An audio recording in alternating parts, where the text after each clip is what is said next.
Senhor Deus e Pai, nós nos colocamos aqui em Tuas mãos. Nós te pedimos, Senhor Jesus, fala aos nossos corações. Que não seja aqui eu a falar, Senhor, mas que seja o Teu Espírito a conduzir esta palavra, que seja o Teu Espírito a tocar cada coração, a agir, Senhor, aonde precisa ser agido, Pai. Nós te pedimos, Senhor Jesus, tira de nós tudo aquilo que tenta impedir o Teu Espírito de fluir. Nós queremos ser canais abertos do Teu fluir. Queremos ser terra fértil para receber a Tua palavra e para brotar frutos. Te entregamos as nossas vidas, em nome de Jesus. Amém. Amém. Então, hoje eu gostaria de falar com vocês sobre um rei de Israel. Quando a gente para e vê as histórias dos reis de Israel, nós temos várias histórias de conquista. Mas não necessariamente conquistas que prevaleceram. Às vezes tem conquistas que morreram na praia. E eu estava pensando, eu estava pedindo para Deus, eu falei assim, Deus, o que eu vou falar? Eu estava querendo, trazer uma palavra que fosse no sentido do que Deus está nos movendo esse ano. E só vinha à minha mente aquele texto de Isaías, que fala sobre alargar a tenda, sobre esticar o toldo, sobre posicionar ali as cordas, sobre deixar as estacas no lugar certo, bem firmes. Vinha esse texto, mas eu falei assim, mas tem alguma coisa que eu preciso falar antes para chegar no que eu quero falar nesse texto. E aí Deus me levou a um episódio que aconteceu com Saul. E o que a gente vai ler está lá no livro de 1 Samuel, capítulo 15, a partir do versículo 1. Primeiro livro de Samuel, 15. Saul foi um rei ungido por Deus. Saul foi um rei ungido por Deus. Nós não temos dúvida que ele foi ungido por Deus. O profeta Samuel foi levado até Saul, derramou ali o azeite e ungiu aquele homem. Ele foi um escolhido. Ele foi um agraciado. Ele tinha a bênção de Deus sobre ele. Mas desde a época dos antepassados de Saul, o que Deus sempre falou ao seu povo? Para que tudo lhe vá bem, guarde os meus estatutos.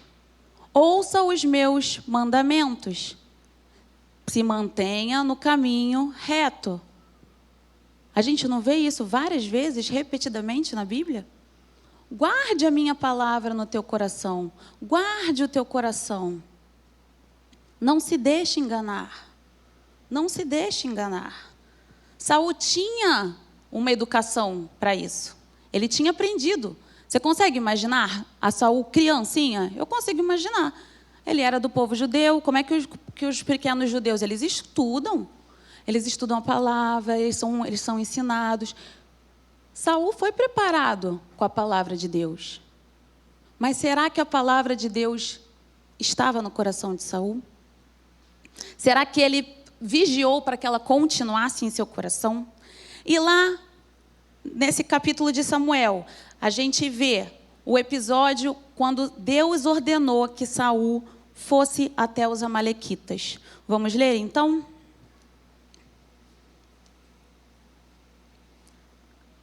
Versículo 1. Samuel disse a Saul: foi a mim que o Senhor enviou para ungir você como rei sobre Israel, o povo dele. Agora ouça as palavras do Senhor. Assim diz o Senhor dos Exércitos: castigarei Amaleque pelo que fez a Israel, colocando-se no caminho de Israel quando ele saía do Egito. Portanto, vá e ataque os amalequitas, destruindo totalmente aquilo que eles tiverem. Destruindo totalmente aquilo que eles tiverem. Não poupe ninguém. Mate homens, mulheres, meninos, crianças, bois, ovelhas, camelos, jumentos. Tudo. Saul convocou o povo e fez a contagem de Telaim. 200.000 homens de infantaria, 10.000 homens de Judá. Saul foi à cidade de Amaleque e pôs emboscada no vale. Então disse aos queneus: vão embora, afastem-se e saem do meio dos amalequitas, para que eu não destrua vocês juntamente com eles, porque vocês usaram de misericórdia para com todos os filhos de Israel, quando eles saíram do Egito. Assim os queneus se retiraram do meio dos amalequitas, e então Saul derrotou os amalequitas, desde Avilá até chegar a Sur, que está diante do Egito. Vamos parar por aqui por enquanto. Samuel foi até Saul, e quando ele começou a sua fala, ele diz para Saul: Saul, presta atenção, foi a mim que Deus escolheu para te ungir. Foi a mim que Deus escolheu para te ungir. Nessa hora, Samuel estava lembrando a Saul: Saul, presta atenção, tem uma voz de um pastor que você precisa ouvir. Tem uma voz de um pastor que você precisa ouvir. E hoje Deus diz isso para nós. Tem uma voz de um pastor que você, Igreja de Cristo, precisa ouvir. Será que nós temos ouvido a voz do nosso bom pastor? Será que nós temos dado a devida atenção ao que o nosso pastor tem falado? Então Samuel muito bem lembra a Saul: Saul, presta atenção, tem uma voz que você precisa ouvir. Agora preste atentamente atenção na minha voz. Ficou redundante, mas eu fiz de propósito. Atentamente. Há versões que falam: ouça atentamente o que eu vou falar. Ele não podia simplesmente ouvir. Ele precisava ouvir e reter o que Samuel estava falando. Não era uma palavra apenas do pastor terreno de Saul. Era uma palavra que vinha do pastor celestial de Saul. E Deus aqui na terra também nos deu pastores terrenos. E nós precisamos saber ouvir a voz dos nossos pastores terrenos. Deus deu uma direção para o nosso pastor. E nós precisamos atender a voz do nosso pastor. Precisamos conhecer a voz do nosso pastor. Samuel, desde muito pequeno, ele aprendeu que era preciso reconhecer a voz do pastor. Não é?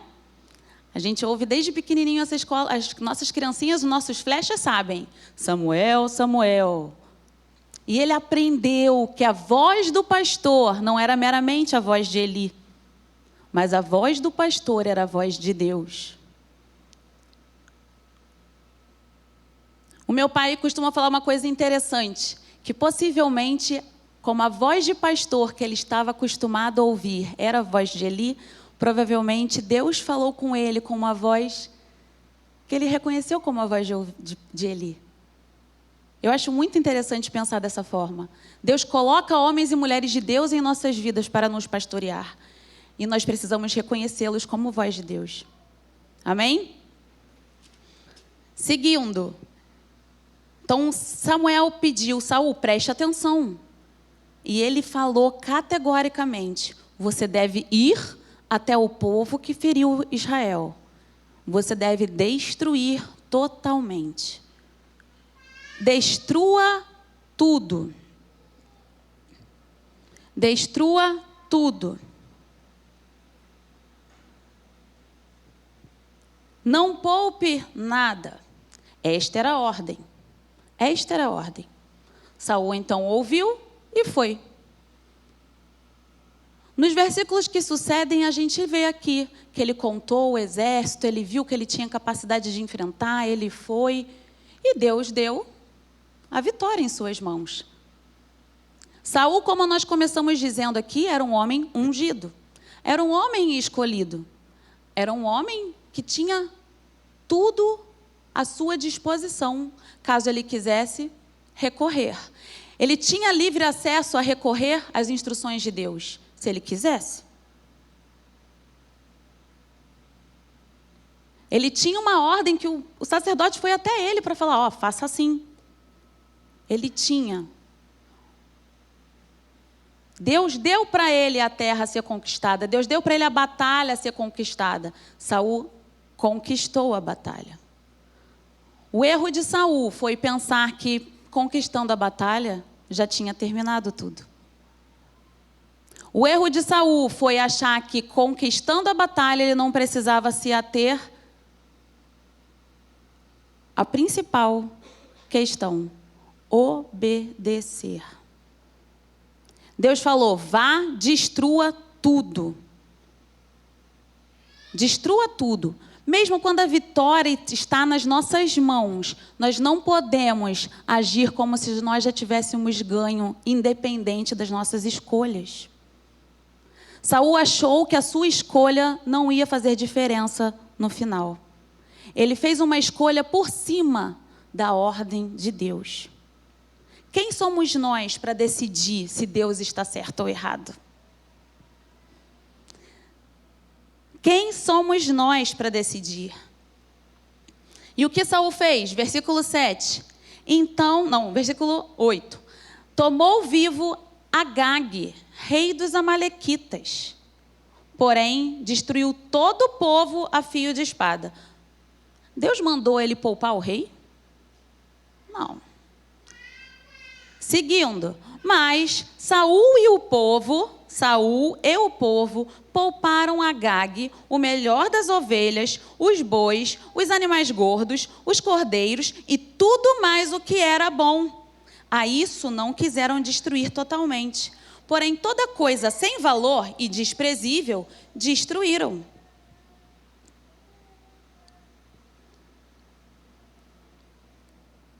Quem somos nós para definir o que é bom, se Deus está falando que não é?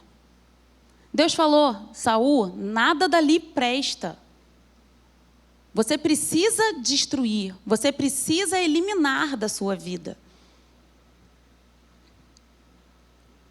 Não sabemos quais eram as intenções reais do coração de Saul quando ele resolveu levar o rei vivo.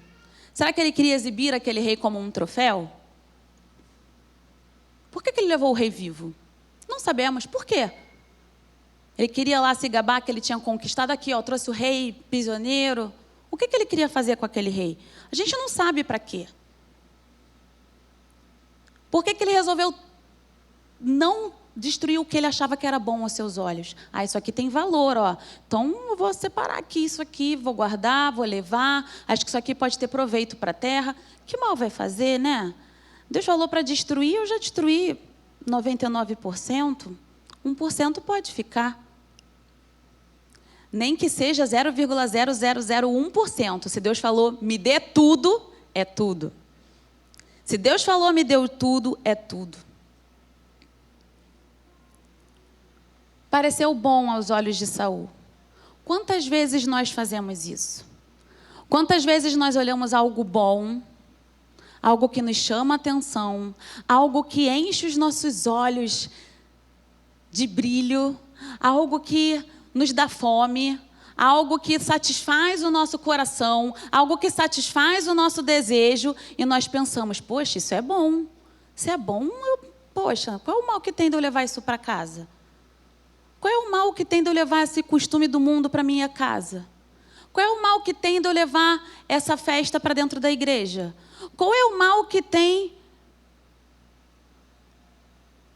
de eu colocar esse ídolo aqui que eu comprei lá naquela cidade que eu fui? É só uma cultura da região. Eu posso botar esse ídolo aqui só de enfeite na minha casa? A gente começa a abrir concessões e brechas. Se Deus falou tudo, é tudo. E Saul era o líder do povo. Aqui nesse versículo nós lemos: Saul e o povo. Se Saul tivesse se posicionado, o povo teria levado? Não. Nós, como líderes, precisamos nos posicionar. Mas eu não sou líder, Débora. Você é líder porque Deus te chamou para ser líder. Deus chamou todos nós para ir. Se o ID é para todos, de alguma forma, todos nós temos algum grau de liderança em algum lugar. Dentro da nossa casa, no nosso trabalho. Você exerce uma posição. E as pessoas ao seu redor te olham e você é um testemunho vivo. Se você se posicionar, vidas irão mudar. Porque a sua vida será mudada. Porque a sua vida estará transformada. Então, quando nós nos posicionamos, nós fazemos faraós dobrarem os joelhos a Deus. Daniel não foi assim? Daniel se posicionou. Foi capturado jovenzinho e ele decidiu não se contaminar. Naquele dia, Daniel estava escrevendo uma vida belíssima com Deus. Porque ele decidiu não se contaminar. E passou um rei, passou outro rei, passou outro rei. E Daniel seguia firme, seguia sendo exemplo, seguia impactando vidas e fazendo com que faraós se dobrassem a Deus. Assim temos que ser. Assim temos que ser. Daniel não era o rei, mas ele, com o testemunho dele, fez com que um rei se dobrasse. Um não, né? Vários. Reis se dobrassem a Deus. Saul era rei. E com a sua falta de pulso, a sua falta de posicionamento, ele fez com que um povo inteiro escolhesse o erro. Ele fez com que um povo inteiro desobedecesse à ordem de Deus. E o povo desobedeceu muito provavelmente na ignorância. A Bíblia não fala que Samuel falou na frente de todo mundo com Saul. Precisamos estar atentos. Precisamos estar atentos. Então, a palavra do Senhor veio a Samuel dizendo: eu lamento haver constituído Saul como rei, porque ele deixou de me seguir e não executou as minhas palavras. Então Samuel ficou triste e clamou ao Senhor durante toda a noite. Samuel tinha um coração de pastor. Quando eu falei aqui no começo, Deus nos deu um pastor terreno para que ouvimos as vozes. Vocês têm aqui alguns pastores até. Contem conosco. Contem conosco. Na vida nós passaremos por aflições. A palavra de Deus diz. Nem sempre porque nós escolhemos errado. Às vezes nós escolhemos certo e mesmo assim passamos por aflições.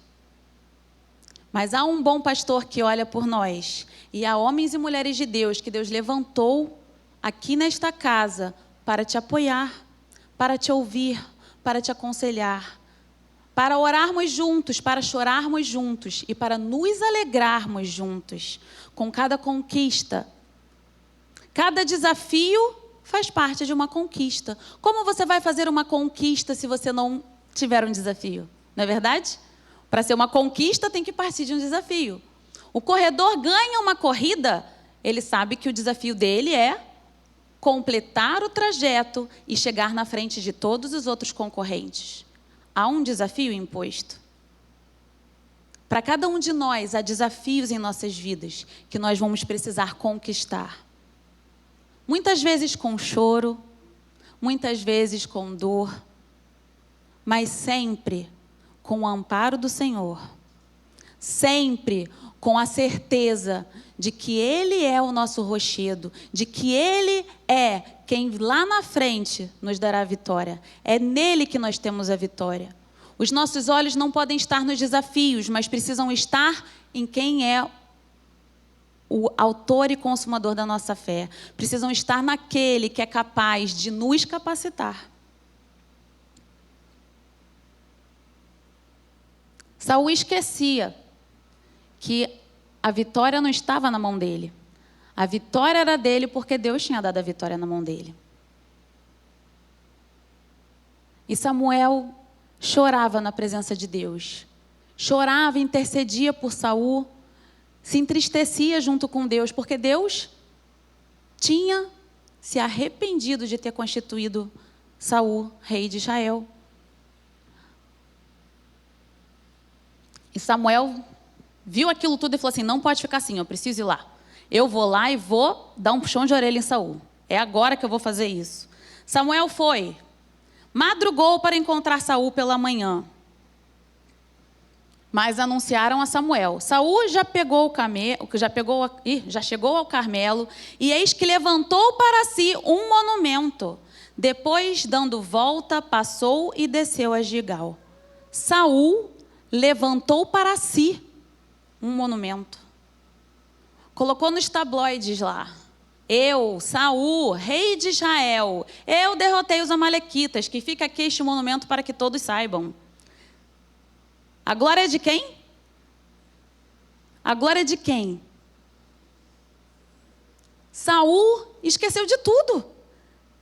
O mesmo Saul que versículos atrás, no finalzinho do capítulo 14, tinha erguido um altar para o Senhor.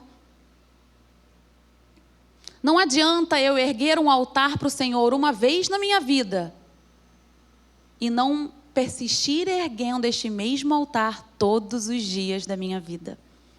Eu todos os dias preciso olhar para o altar de Deus e saber que ali eu sacrifico o meu eu, ali eu sacrifico as minhas vontades, ali eu sacrifico os meus desejos, ali eu decido obedecer, praticar, falar, proclamar a sua palavra. Todos os dias diante do altar de Deus. Se em algum momento eu paro de olhar para o altar, sabendo que o sacrifício sou eu. Se em algum momento eu paro de olhar para o altar e esqueço que eu só não estou morto porque Jesus morreu por mim. E eu preciso, então, para ter acesso a essa bondade de Deus, sacrificar o meu eu. Porque a Bíblia diz que o nosso coração é enganoso. Em Provérbios 4 diz, acima de tudo, você deve cuidar do seu coração. Porque dele procede as fontes de vida. Saul esqueceu de olhar para o seu coração. E esse foi o começo do fim de Saul. Saul esqueceu que ele precisava cultivar um altar de adoração no seu coração. E esse altar não era para ele. Esse altar era para Deus.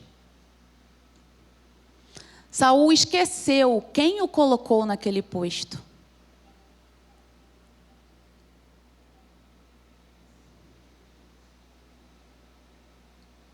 Quando qualquer coisa entra no nosso coração e rouba o lugar de Deus, isso é idolatria. Saul não precisava nem ter feito lá o altar para ele. Levantou o monumento, ele não precisava nem ter feito aquilo. A disposição do coração dele já era uma disposição de idolatria. Já era uma disposição de rebeldia, de desobediência. Aquele monumento foi simplesmente uma mostra do que estava no coração dele. Deixou claro para todo mundo.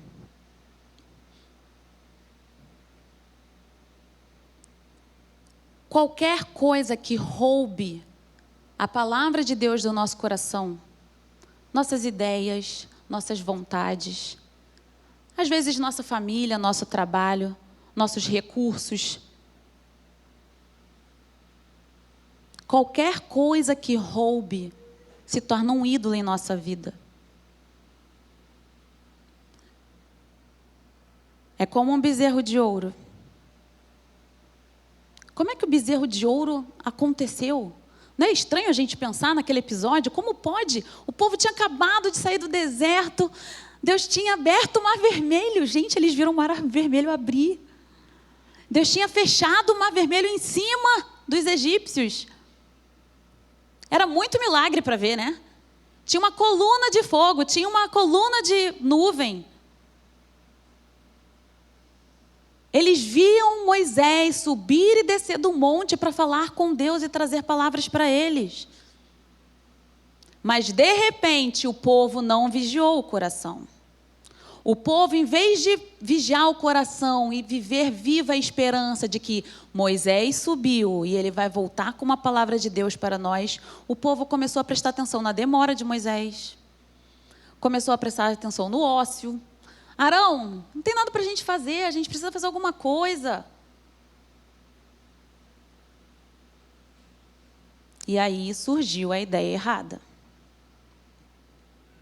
E aí surgiu a estátua, e aí surgiram as danças e as festas para uma estátua. Se eles queriam dançar, por que eles não podiam começar a fazer um louvorzão? Né? Eles podiam. Não precisava, foi um pretexto. Por quê? Porque pararam de observar o coração. Pararam de observar o coração. Versículo 13. Samuel encontrou Saul, e este lhe disse: que seja bendito do Senhor. Executei as palavras do Senhor. Executou, Saul? Você executou as palavras do Senhor? A cegueira de Saul era tão grande que ele distorcia a ordem que Deus tinha dado para ele. Ele pensou que a ordem era o quê? Vá e vença. Era essa a ordem? Não. Era vá, vença e destrua tudo. Então ele, com a cara mais lavada deste mundo, virou para o profeta e falou: eu fiz tudo o que você mandou. Tudo. Mas Samuel já sabia que não era verdade. Quando nós não temos intimidade com Deus, quando nós não temos a palavra gravada em nossos corações, as ordens e as promessas de Deus são facilmente distorcidas para nós. E como nós vamos alcançar as promessas se nós não executamos a ordem corretamente? Ou, às vezes a gente até executa a ordem até um lugar, alcança a promessa e aí não vive a promessa completamente, porque eu entendi que a minha promessa era só até aqui. Mas Deus queria que fosse até aqui. Mas eu só ouvi até aqui. Eu não prestei atenção. Na hora que ele falou o resto, sei lá, eu olhei meu Instagram, sei lá, eu pensei na morte da bezerra, fiz qualquer coisa que eu não prestei atenção. Ou ainda, eu ouvi corretamente, mas dia após dia eu esqueci de me lembrar da promessa. Eu esqueci de trazer à lembrança aquilo que Deus havia me dito. E aí foi caindo no esquecimento. Eu não posso dar de mão beijada para o inimigo o que Deus tem para mim. Deus tem sonhos grandes para mim e para você. Deus tem propósitos para a sua vida. Ele tem planos maiores do que os seus. Só Ele sabe aonde você pode chegar. A gente nem sonha. A gente não consegue alcançar a grandeza do sonho de Deus para nós. Mas se nós temos uma palavra viva e eficaz dentro de nós, a palavra de Deus não morre. A promessa de Deus não morre. Precisamos ser praticantes desta palavra e não meramente ouvintes. O nosso Senhor Jesus Cristo foi tentado no deserto. E o diabo tentou fazer o quê? Distorcer a palavra. Pula daí, pula. A Bíblia está escrito que Deus dará ordens aos anjos a seu respeito. E os anjos vão te salvar de qualquer coisa. O diabo falou isso para Jesus, na maior cara dura. E aí Jesus respondeu: não, mas está escrito também que eu não tenho que tentar a Deus. Precisamos saber a palavra de capa a capa. Não se tira um texto da Bíblia e se torna aquilo uma verdade fora de contexto. Senão estaremos recebendo promessas desvirtuadas. A igreja, mais do que nunca, precisa tomar cuidado com isso.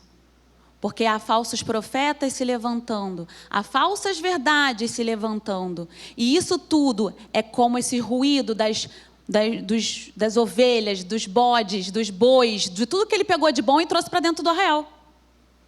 Parecia bom, eu trouxe para dentro do arraial. Parecia bom, eu trouxe para dentro da igreja. E Samuel fala: olha só, eu estou escutando um barulho de mugido. O que é isso aí, Saul? Eu estou escutando um barulho. Que barulho é esse? Os liberalismos, as falsas doutrinas, as recreações mundanas. Nós não podemos nos conformar com este mundo. Não podemos nos amoldar por ele. Temos que nos moldar pela palavra. Saul viu uma coisa bonita E achou, não, Deus se confundiu, isso aqui é tão legal, olha aqui. Isso aqui serve para o meu povo. Se Deus disse que não serve, não serve.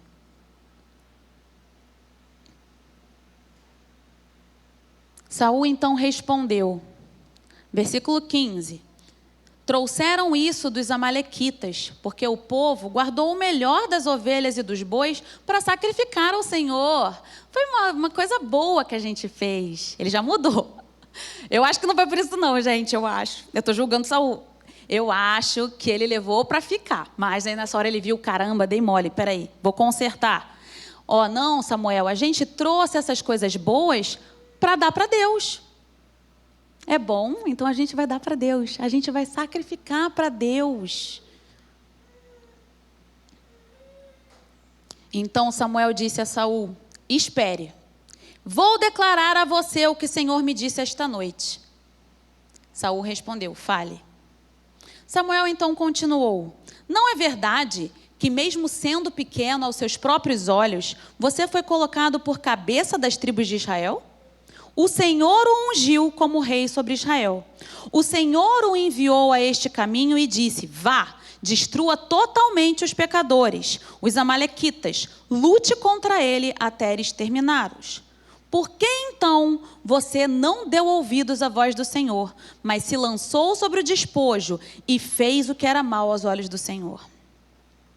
Então Saul disse a Samuel, pelo contrário, eu dei ouvido à voz do Senhor e segui o caminho pelo qual o Senhor me enviou. Eu trouxe Agag, rei de Amaleque, e destruí totalmente os amalequitas. Mas o povo, não fui eu.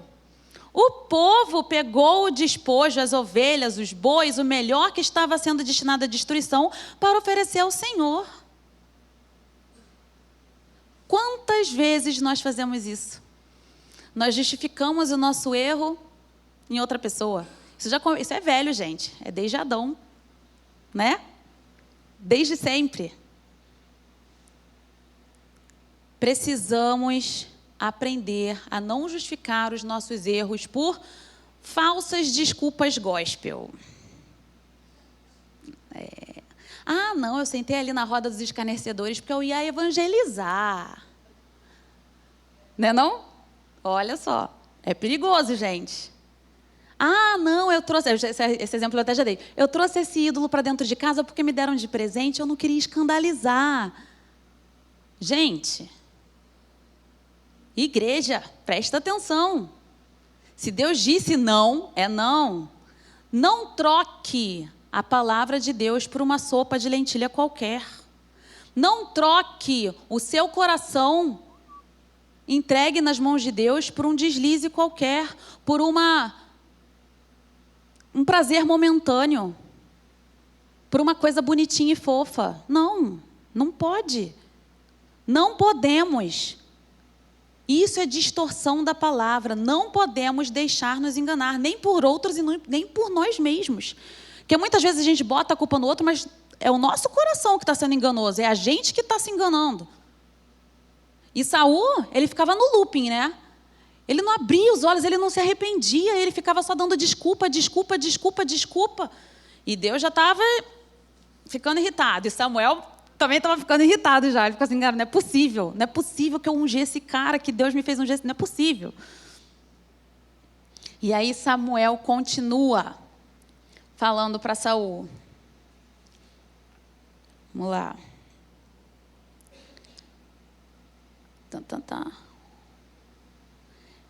20. Então, Saul... não, esse aqui já foi, né? 21. Não, é 22, gente, desculpa. Porém, Samuel disse, será que o Senhor tem prazer em holocaustos e sacrifícios? Mais prazer nisso do que obedecer a sua palavra? Eis que o obedecer é melhor do que o sacrificar, e o ouvir é melhor do que a gordura de carneiros. Porque a rebelião é como o pecado da feitiçaria, e a obstinação é como a idolatria, e o culto a ídolos do lar. Por você ter rejeitado a palavra do Senhor, também ele o rejeitou como rei. É triste, né? Obedecer é melhor do que sacrificar. Quando Deus nos manda fazer X, não é para a gente fazer Y. Isso talvez ninguém tenha dúvida. Mas quando Deus manda a gente fazer X, não é para a gente fazer X menos 1. E nem X mais 1. É X. Se Deus mandou você fazer isso, é isso. Obedecer é melhor que sacrificar. É Ele que sabe os planos que tem ao meu e ao seu respeito. Os pensamentos dele são maiores do que os nossos. É Ele que sonda mentes e corações. Se Ele mandou você fazer X, é porque talvez o X mais 1, você ia tropeçar. Ele sabe. Ele te conhece. O X menos 1 pode levar a sua família para o lugar errado. Precisamos estar alinhados com Deus. Não adianta conquistar e parar ali. Deus não nos chamou para conquistar coisas pela metade. Deus não chamou o povo para conquistar a terra prometida e... legal, conquistei, zerei o jogo. Não, não foi isso. Para que Deus chamou o povo para ficar na terra prometida? Para viver a terra prometida. Deus nos chama para conquistar a promessa, para que nós possamos viver as promessas, para que nós possamos usufruir das promessas dele para as nossas vidas. É para isso que ele nos chamou. Em Deuteronômio 8, que nós lemos já no comecinho desse ano, 1, fala assim: tenham o cuidado de cumprir todos os mandamentos que hoje lhes ordeno, para que vocês vivam, se multipliquem, entrem e tomem posse da terra que o Senhor prometeu sob juramento aos pais de vocês. Não é só conquistar a terra. Tem muita coisa para fazer na terra. Tem muita coisa para fazer na terra. A terra precisa ser trabalhada, plantada, regada, para que nós possamos usufruir dos seus frutos. A gente precisa construir a nossa casa, aumentar a nossa casa, porque vem a nossa descendência. E vai aumentando o lugar, vai aumentando o espaço, vai aumentando o domínio. É assim, é isso que é viver a terra prometida. A nossa conquista não para no momento da vitória, é aí que ela começa. Viver a promessa de Deus é continuar vivendo depois da conquista. Isso é conquistar, expandir, multiplicar, prosperar. É isso que Deus quer fazer com você. Você vai conquistar o seu desafio e depois você vai viver a sua conquista. Depois virão outros, amém. E você vai fazer uma nova conquista, você vai viver aquela conquista. Você vai viver aquela conquista.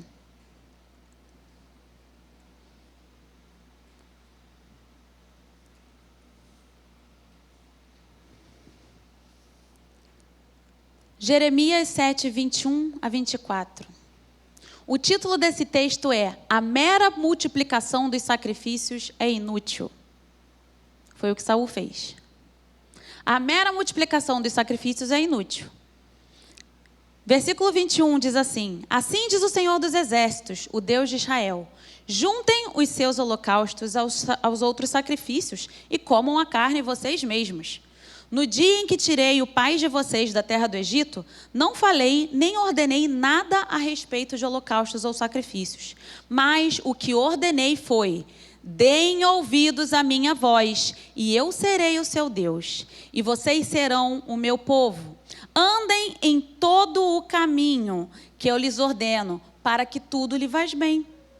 Mas eles não quiseram ouvir, nem atenderam. Porém, andaram nos seus próprios conselhos, e na dureza do seu coração maligno, andaram para trás e não para frente. Saul andou para trás e não para frente. Desobediência é rebelião. Desobediência é retrocesso.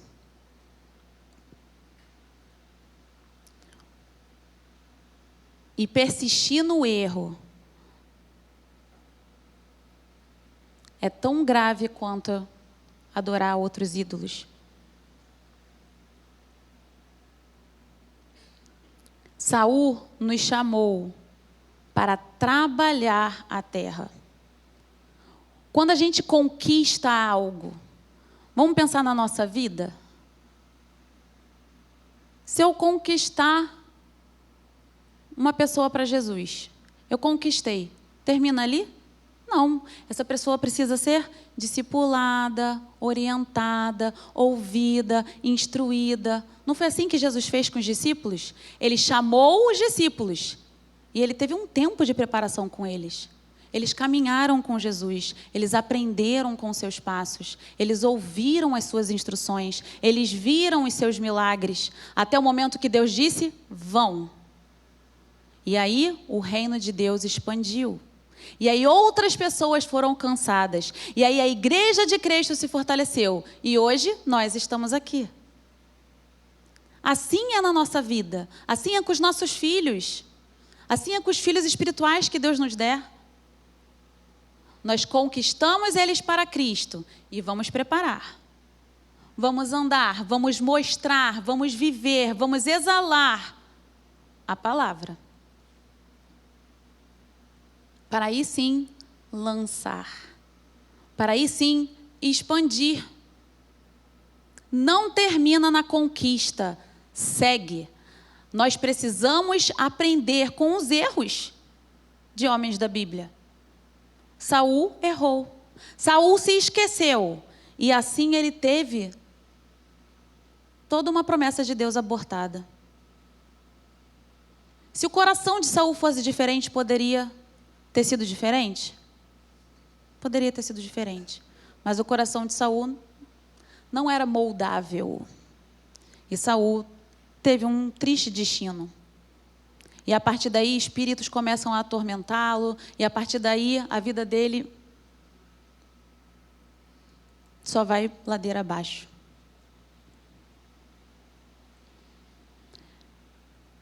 Deus tem uma promessa para nós. E Ele não nos chama a viver limitadamente.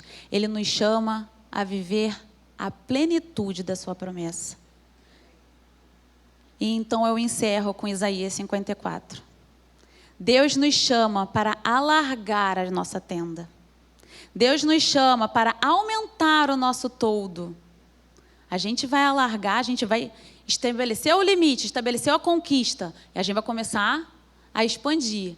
Só que para isso eu tenho que alargar o toldo. O que é o toldo? A proteção de Deus. Eu não posso ir além da minha conquista se eu não permanecer na proteção de Deus. Alongue as suas cordas. Deus nos chama a alongar as nossas cordas. A corda que prende a tenda, ela tem várias funções interessantes. A corda que prende a tenda, ela é importante para a estabilidade da tenda. Ela é importante para a circulação adequada de ar dentro da tenda. Ela é importante para que a umidade seja adequada dentro da tenda. E muitas vezes a corda também é importante até para identificar a tenda. Tem cordas que têm cores diferentes, aí você sabe, aquela corda é dele. Aquela corda, é daquela mulher de Deus ali. Alongue a sua corda. Você não pode perder a corda. Ele não manda afrouxar a corda, ele manda alongar. Alongue e continua presa na estaca. Presa na estaca que é a palavra de Deus. Firme bem as suas estacas, porque você expandirá para a direita e para a esquerda. A sua posteridade possuirá as nações e fará com que se povoem as cidades arrasadas. Deus nos chamou para isso, para alargar, para expandir, para conquistar o que é nosso por direito. E hoje eu te convido a se posicionar diante de Deus para isso, comprometendo-se a guardar o coração. Deus deu a deixa. Guarde o seu coração. Guarde o seu coração. Cadê o ministério de louvor? Guarde o seu coração.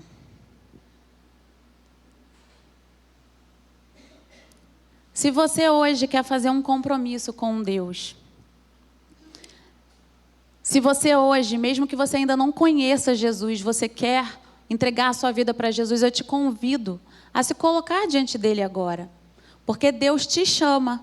Se você não conhece Jesus e essa palavra falou ao seu coração, saiba que as promessas de Deus são para a sua vida também. Não são apenas para nós que já estamos vivendo o Evangelho. Deus tem um lugar para você no corpo.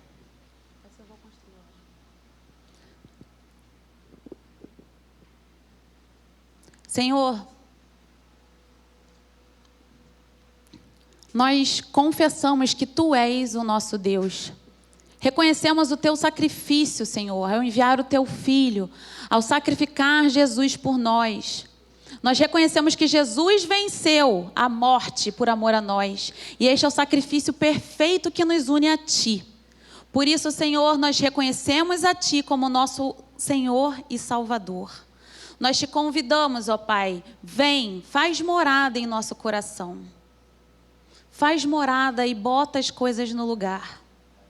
Bota as coisas no lugar, Senhor, para que possamos, Senhor Jesus, viver a plenitude da Tua palavra, viver os Teus sonhos para as nossas vidas. Em nome de Jesus, amém. Você que já vive